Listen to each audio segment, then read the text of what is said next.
Hello everyone, मैं हूं Suman Roy and welcome back to my channel. So आज हमारे वीडियो का जो टॉपिक है वो नवांश चार्ट में राहु केतु का फर्स्ट 7 एक्सिस में प्लेसमेंट के ऊपर रहेगा।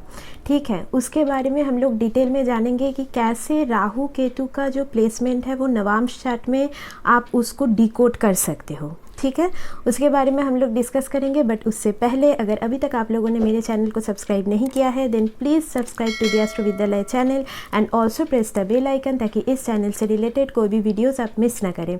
और अगर आप मुझसे कोई भी पर्सनल कंसल्टेशन लेना चाहते हैं तो अभी आप लोग डिस्क्रिप्शन सेक्शन में चले जाइए, वहाँ से आपको सब डिटेल्स मिल जाएगा। और अगर आपको ये वीडियो थोड़ा सा भी इन्फॉर्मेटिव लगे देन एक लाइक कर दीजिएगा। कॉमेंट में अपना ओपिनियन ज़रूर बताइए कि वीडियो कैसा लगा, और वीडियो को जो लोग एस्ट्रोलॉजी फॉलो करते हैं उन लोगों के साथ ज़रूर शेयर कीजिएगा। हमेशा खुश रहिए, यही प्रार्थना के साथ डिस्कशन पे चलते हैं। अब देखिए, नवांश चार्ट जो होता है वो जनरली आपके सोल पर्पस की बात करता है, राइट। और आपका जो भी स्पिरिचुअल जर्नी है या फिर स्पिरिचुअल लेसन है या फिर आपके D1 चार्ट में जो भी प्लैनेट्स है उससे अल्टीमेट आपको फॉर्च्यून या फ्रूट किस तरीके से मिलेगा वो अगर आप देखना चाहते हो तो आप नवांश चार्ट में जाइए। और नवांश चार्ट आपके ओवरऑल मैरिड लाइफ के बारे में भी यहाँ पे आपको जानकारी देगी, बिकॉज जो मैरिज है वो कहीं ना कहीं आपके जो भी स्पाउस होंगे या फिर आपके जो भी सीरियस रिलेशनशिप रहे होंगे लाइफ में, उन्होंने आपको लेसन भी दिया होगा और उसकी वजह से भी आप अपने स्पिरिचुअल पाथ या फिर जो भी आपका पर्पस है उसके कहीं ना कहीं आप आसपास पहुँचे होंगे। तो इसीलिए सोलमेट बोल लीजिए, ट्विन फ्लेम जर्नी बोल लीजिए, ये सब जर्नी बहुत ज़्यादा डिफ़िकल्ट भी होता है। तो अभी देखिए, हर एक डिविजनल चार्ट का जो लगन होता है वो बहुत इम्पॉर्टेंट होता है, बिकॉज़ वो दिखाता है कि उस चार्ट का अल्टीमेट मतलब उसमें स्ट्रेंथ कितना है।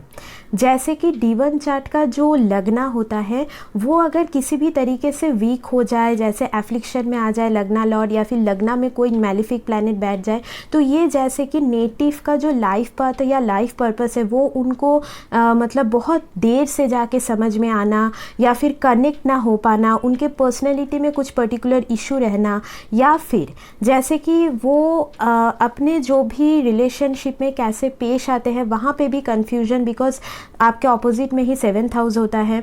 तो ये जनरली कन्फ्यूजन क्रिएट करता है लाइफ में अगर लगन चार्ट का फर्स्ट हाउस एफ्लिक्टेड है। तो हेल्थ में भी काफ़ी ज़्यादा ये प्रॉब्लम कर सकती है, पर्सनैलिटी इश्यूज़ देते हैं। अभी वैसे ही नवांश चार्ट में फर्स्ट हाउस में आ जाइए कि नवांश चार्ट का जो फर्स्ट हाउस होता है वो जनरली फॉर्च्यून हाउस माना जाएगा। आपका जो लक है वो अल्टीमेटली आपको कितना ज़्यादा सपोर्ट देने वाला है, बिकॉज 9th डिविजनल चार्ट है, राइट। तो कितना ज़्यादा सपोर्ट देने वाला है, या फिर आप समझ लो कि आपका जो भी मैरिड लाइफ होगा उसका थीम कैसा होगा, तो वो चीज़ दिखाएगा। आप कैसे मैरिड लाइफ में आपका कैसा योगदान रहेगा या फिर पार्टनर के साथ आप कैसे पेश आओगे, आपका बॉन्डिंग कैसा रहेगा, आपके ओवरऑल पर्सनैलिटी में क्या चेंजेस आ सकता है, वो चीज़ दिखाएगा। और नवांश चार्ट का जो फर्स्ट हाउस होता है वो कहीं ना कहीं आपके फर्स्ट मतलब यहाँ पे पास्ट लाइफ से भी उसका बहुत ज़्यादा कनेक्शन होता है, बिकॉज लगन में जो भी प्लैनेट प्लेस्ड है उससे रिलेटेड जो भी थिंग्स होगा ना वो आपके लाइफ में कहीं ना कहीं उसका रोल बहुत प्रोमिनेंटली आपके पर्सनैलिटी बोल लीजिए या फिर आप जब भी रिलेशनशिप में जाओगे वो चीज़ आपको ज़्यादा फील होगी। और यहाँ पे मैं ऐसे बोल सकती हूँ कि नवांश चार्ट में अभी देखिए, अगर फर्स्ट हाउस में राहु आ गया और 7th हाउस में केतु आ गया तो जनरली ये प्लेसमेंट बहुत ज़्यादा शुभ नहीं माना जाता।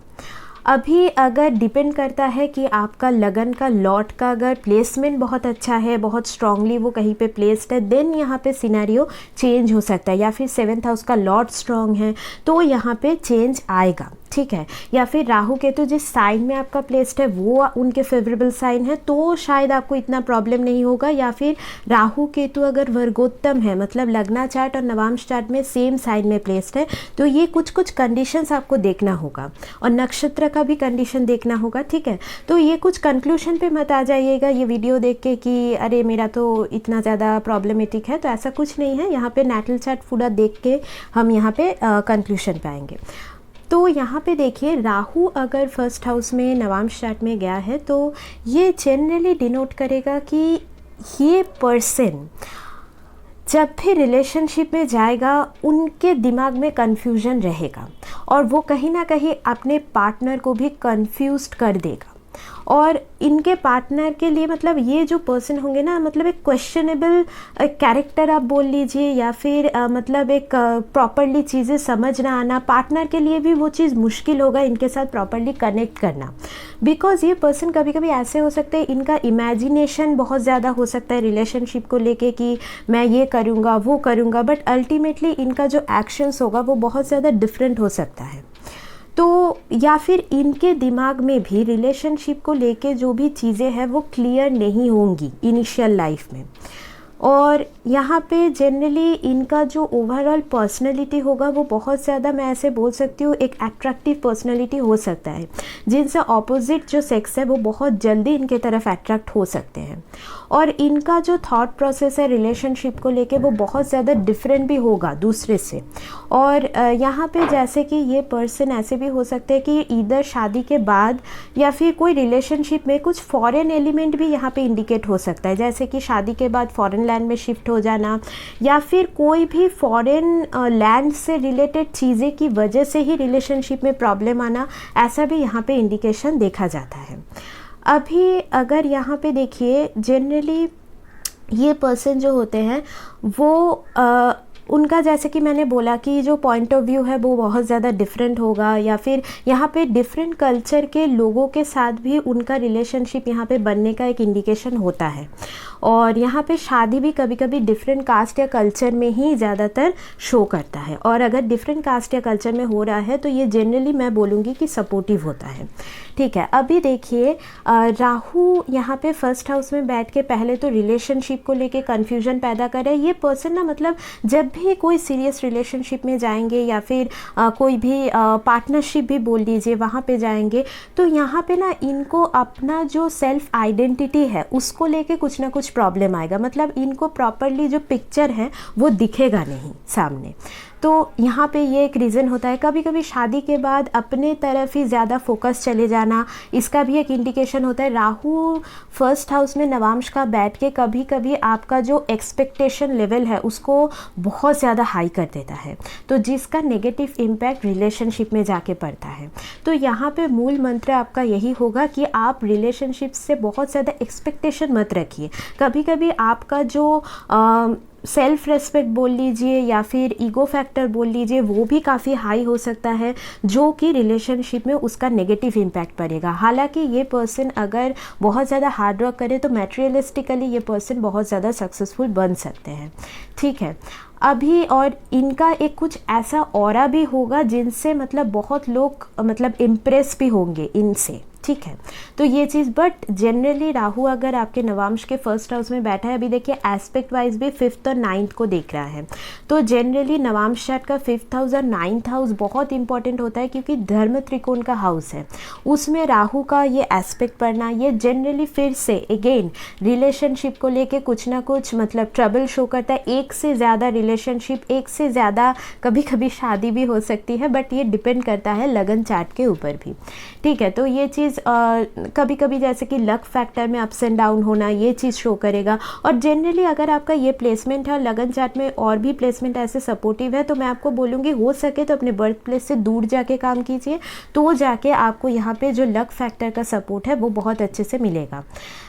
और 5th हाउस में एस्पेक्ट दे रहा है, तो जैसे कि 5th हाउस आपके ओवरऑल क्रिएटिव सेल्फ को भी यहाँ पे डिनोट करेगा, तो यहाँ पे क्रिएटिव सेल्फ के लिए बहुत ज़्यादा अच्छा होता है। बट आपका जैसे कि 5th हाउस इंटेलिजेंस को भी शो करेगा, तो शादी में वो चीज़ भी कहीं ना कहीं उसमें भी एक बोलते हैं ना कि इल्यूशन रहेगा, बिकॉज राहु एक ऐसा प्लैनेट है ना जो मतलब आपको क्लियरली चीज़ें देखने नहीं देता, या फिर एक इल्यूशन क्रिएट करके रखेगा, एक भ्रम क्रिएट करके रखेगा आपके लिए, आपके दिमाग में। ठीक है, तो वो थोड़ा रिमूव होने में टाइम लगेगा।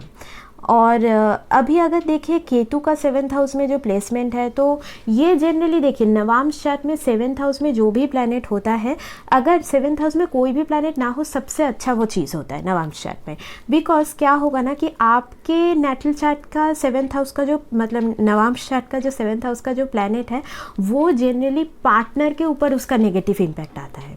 मतलब सपोज आपके 7th हाउस में केतु के कारण पार्टनर के अंदर वो जो डिटैचमेंट वाला फैक्टर आप समझ लो, या फिर कुछ हिडन फैक्टर समझ लो, कुछ मतलब आपको कुछ ऐसे पार्टनर भी मिल सकते हैं जो आपको मतलब आपसे कुछ सीक्रेट्स रखे, या फिर उनका जो बिहेवियर है वो थोड़ा सा डिटैचमेंट काइंड ऑफ हो। तो ऐसा जनरली आपके जो नवांश चार्ट का केतु का प्लेसमेंट है, इसकी वजह से ये चीज़ ज़्यादा शो करेगा। तो यहाँ पे जनरली ऐसा मतलब इनिशियल लाइफ में देखा जाएगा। और यहाँ पे पार्टनर काफ़ी ज़्यादा स्पिरिचुअल नेचर की हो सकती है, और यहाँ पे जैसे कि मैंने बोला थोड़ा इंट्रोवर्ट भी उनका नेचर होगा। स्पेशली आपके साथ ये पर्सन जब रिलेशनशिप में आएंगे तो ओपनली सब कुछ आपको नहीं बताएंगे, ऐसा हो सकता है। या फिर आप समझ लो कि यहाँ पे पास्ट लाइफ का एक बहुत ज़्यादा कनेक्शन हो सकता है। अगर वही चीज़ मैं बोल रही हूँ सेम, कि अगर आपका राहु केतु का प्लेसमेंट यहाँ पे बहुत अच्छे साइन में चला गया, या फिर आप समझ लो वर्गोत्तम है, या फिर लॉर्ड अच्छे प्लेसमेंट पे है, तो यहाँ पे कभी कभी पास्ट लाइफ का आपका जो पार्टनर है उनके साथ यहाँ पे फिर से कनेक्शन बन जाना और हैप्पीली आप एक लाइफ लीड कर पाओगे, वो चीज़ का यहाँ पे इंडिकेशन होता है। बहुत ज़्यादा स्ट्रॉन्ग एक सोलमेट वाला जो फीलिंग है वो आपको किसी ना किसी पर्सन के साथ इस जन्म में आपको फील वो हो सकती है। वो शायद थोड़ा बहुत लेटर एज में जाके हो, मतलब उतना जल्दी ना हो, जैसे कि राहु केतु का जो मैच्योरिटी एज है वो 40-42 का होता है, तो उस एज के आसपास जाके भी ऐसा हो सकता है कि आप अपने सोलमेट से जाके मिलो, तो इसका भी एक इंडिकेशन होता है। बट यहाँ पे जनरली अगर केतु आपके नवांश चार्ट के 7th हाउस में है तो पास्ट लाइफ से रिलेटेड बहुत ज़्यादा लेसन्स एसोसिएटेड होता है। कभी कभी ये ना मैरिड लाइफ में ओवरऑल थोड़ा सा डिससेटिस्फेक्शन क्रिएट करता है। और केतु का जैसे कि आप देख पाओगे कि 11th हाउस और 3rd हाउस में भी एक एस्पेक्ट पड़ रहा है। मतलब यहाँ पे जैसे कि गेम्स वगैरह में विश फुलफिलमेंट पे कोई इशू नहीं होगा, बट फिर भी वहाँ से भी एक काइंड ऑफ आप डिटैचमेंट समझ लो, या फिर 3rd हाउस में भी एस्पेक्ट पड़ रहा है। तो इस हिसाब से आपको अपने कम्युनिकेशन को एकदम क्लियर रखने की ज़रूरत पड़ेगी पार्टनर के साथ, तो जाके ये जो भी एक्सिस बना है ये आपको एक मतलब पॉजिटिव रिजल्ट दे सकता है। ठीक है। और एक चीज़ जैसे कि राहु केतु में ये भी मैं बोल सकती हूँ कि अगर फर्स्ट 7 में ये है ना, तो आपके रिलेशनशिप में कुछ ना कुछ यूनिकनेस ऐड रहेगा। मतलब आप दोनों का जो रिलेशनशिप है वो जैसे कि सोसाइटी का जो नॉर्म्स है उससे डिफरेंट होगा, तो वैसा रिलेशनशिप आप लोगों के लिए मैं बोल सकती हूँ कि ज़्यादा बेटर साबित हो सकता है। बिकॉज आप अगर राहु केतु जैसे कि आउटकास्ट प्लैनेट है उसके हिसाब से अगर आप चलोगे तो ये आपको कहीं ना कहीं सपोर्ट करने वाला है। बट अगर आप उसके हिसाब से ना चल के जैसे कि जो भी सोसाइटी का नॉर्म्स है उसको रेगुलेशन है उसको फॉलो करके आप चलोगे, वैसा रिलेशनशिप आप लाइफ में लाओगे अपने, तो वो कहीं ना कहीं आपको और ज़्यादा यहाँ पे कन्फ्लिक्ट क्रिएट करते हुए नज़र आएगा। तो थोड़ा यूनिक टाइप ऑफ रिलेशनशिप में अगर आप रहोगे तो वो आपके लिए ज़्यादा सही होगा। ओके। तो यहाँ पे लास्टली मैं आपको यही बोलना चाहूँगी कि अगर आपका राहु 1st हाउस में और केतु 7th हाउस में नवांश चार्ट में है, तो यहाँ पे आप जितना दूसरों के साथ कनेक्ट होगे उतना आपका सेल्फ डेवलपमेंट होगा, उतना आप खुद को अच्छे से जान पाओगे। बिकॉज केतु नवांश चार्ट में 7th हाउस में बैठ के आप दूसरों के साथ कनेक्ट होने की जो एबिलिटी है वो आपके पास पास्ट लाइफ से है, नेगोशिएट करने की जो एबिलिटी, तो उसको यहाँ पे आपको मतलब काम में लगाना होगा। और जितना हो सके आप दूसरों के साथ कनेक्ट होइए, कम्युनिकेट कीजिए, तो यहाँ पे आपको खुद के बारे में जो भी आपका भ्रम है वो आपका यहाँ पे क्लियर होना शुरू होगा और चीज़ें अच्छा होना शुरू होगा। और यहाँ पे जनरली अगर आप मतलब ऑलरेडी मैरिड हो या फिर आप शादी के लिए सोच रहे हो, तो ये इंश्योर करना फर्स्ट आपके लिए ज़रूरी है कि उस पार्टनर के साथ आपका एक सोल लेवल का बॉन्डिंग हो। और जैसे कि मतलब यहाँ पे अगर थोड़ा सा मैं ऐसे बोल सकती हूँ कि अगर लॉन्ग डिस्टेंस हो या फिर थोड़ा सा डिस्टेंस काइंड ऑफ रिलेशनशिप हो तो ज़्यादा बेटर चलता है। और बिकॉज केतु 7th हाउस में होने से हमेशा अगर आप लोग साथ में रहोगे ना तो चीज़ें थोड़ा सा यहाँ पे ख़राब होने का एक इंडिकेशन होता है। और यहाँ पे थोड़ा सा अगर आप लोग एक साथ योगा करोगे, मेडिटेशन करोगे, मतलब आप अपने रूटीन में ये कुछ चीज़ें शामिल कर लोगे तो यहाँ पे चीज़ें आपकी बहुत अच्छे से चल सकती है।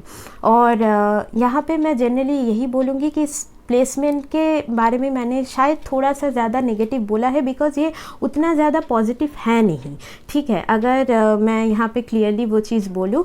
बट अगर फिर भी आप कुछ कुछ प्रिकॉशंस लेके आगे यहाँ पे बढ़ो तो यहाँ पे अल्टीमेटली आपका जो रिलेशनशिप या फिर बॉन्डिंग है वो अपने पार्टनर के साथ बहुत ज़्यादा स्ट्रांगली यहाँ पे बन सकता है, ठीक है।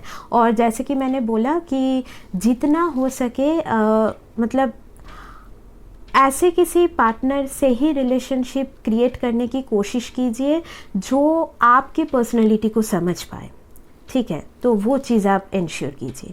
तो आज का जो डिस्कशन है वो यहीं तक रखते हैं, मिलते हैं नेक्स्ट वीडियो में, तब तक के लिए take care and bye bye.